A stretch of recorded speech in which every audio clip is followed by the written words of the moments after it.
Good afternoon, ladies and gentlemen. Welcome to our news for today. As part of the systematic policy on targeting national figures, armed terrorist groups assassinated yesterday in Rukn-Eddin area in Damascus Major Colonel Pilot Abdullah al-Khalidi. The martyr was born in Aleppo in 1953. He is married and has 4 children. Pilot al-Khalidi is considered a highly qualified expert in his field, and his assassination serves only the interests of Syria's enemies and the Israeli entity. An army unit today clashed with an armed terrorist group who were perpetrating acts of sabotage and cutting off roads in Al-Maria and their Zor suburbs.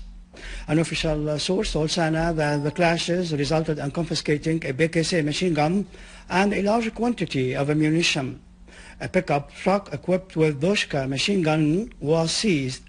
The so-called Muhammad's Grandchildren Battalion, Umar ibn al-Khattab Regiment, was written on the truck. The authorities intercepted at dawn today an armed terrorist group who tried to attack the inhabitants of Tel Dara village in Salamiya in Hama suburbs. An official source told Sana's correspondent that the terrorists were riding 7 cars, some of which were provided with Doshka machine guns. They tried to enter Tel Dara and assault citizens using RPG shells. However, they were repelled by the authorities, who inflicted on them heavy losses. In Aleppo suburbs, more than 25 terrorists were killed, and several others were wounded following clashes between 2 armed groups who were fighting over stolen materials after they ransacked citizens' houses and properties in Azaz. An armed terrorist group has detonated a booby-trapped car in Al-Hajar al-Aswad in Damascus suburbs yesterday. The explosion, which occurred in a highly populated area, has led to the martyrdom of more than 10 people, including children and sanitation workers. 30 people were injured, some of them seriously.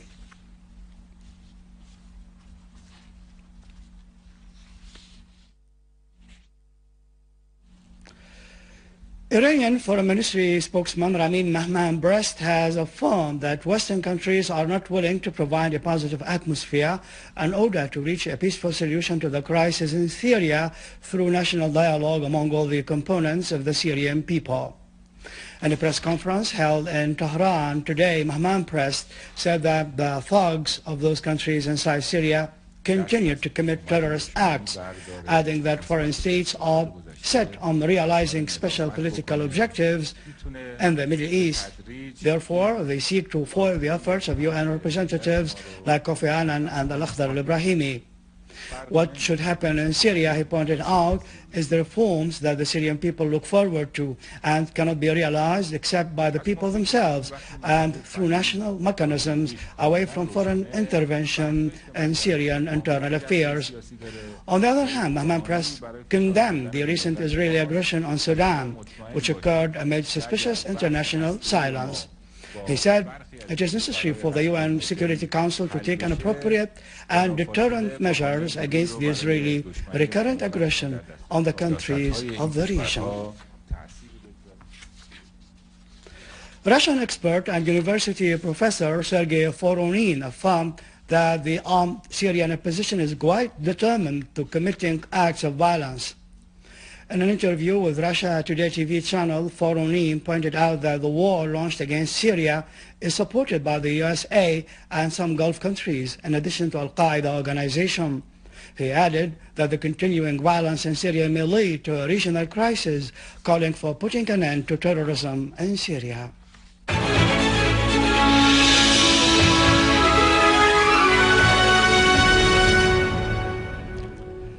In occupied Palestine, Israeli warplanes continued for the 9th consecutive day their air raids against Gaza Strip. Israeli jets attacked Palestinian houses and farms in Abbasan, east of Khan Yunis. Occupation artillery also shelled areas south of Gaza, causing heavy material damages. At least 10 Palestinians were killed and more than 15 wounded since the start of Israeli air raids last Monday.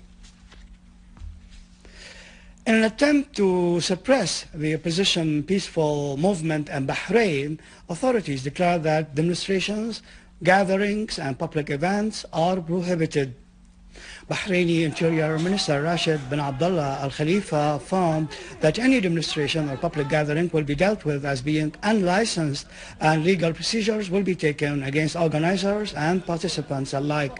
On the other hand, the opposition condemned the decision and considered it illegal since it contradicts articles of the Constitution which preserves the right to express opinion and organize demonstrations.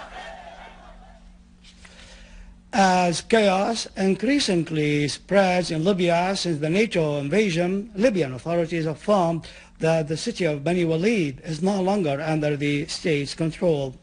Libyan Defense Minister Osama al-Juwaili said that the gunmen have assumed control of the city, adding that they occupied a checkpoint at the city's main entrance and prevented refugees from returning to their homes. He pointed out that the living conditions are rapidly deteriorating. Finally, Superstorm Sandy has claimed at least 16 lives, prompting U.S. President Barack Obama to declare New York and New Jersey along the U.S. East Coast areas of major disaster. Millions of people on the eastern United States awoke to flooded homes, fallen trees, and widespread power outages caused by the giant storm which swamped New York City's subway system and submerged streets in Manhattan's financial district. Sandy, through an unprecedented 13-foot surge of seawater at New York, flooding streets, airport runways, and even sections of the city's subway lines. A massive power outage also occurred, affecting areas beyond the planned power shutdown in Lower Manhattan. Meanwhile, all major cities along the East Coast, from Boston and New York down to Philadelphia and Baltimore and Washington, have suspended public transportation and closed schools and public buildings. With this, we end our news bulletin for today. For more information about Syria and the region and to view our news bulletin again, you can visit our website in English, syriaonline.sy.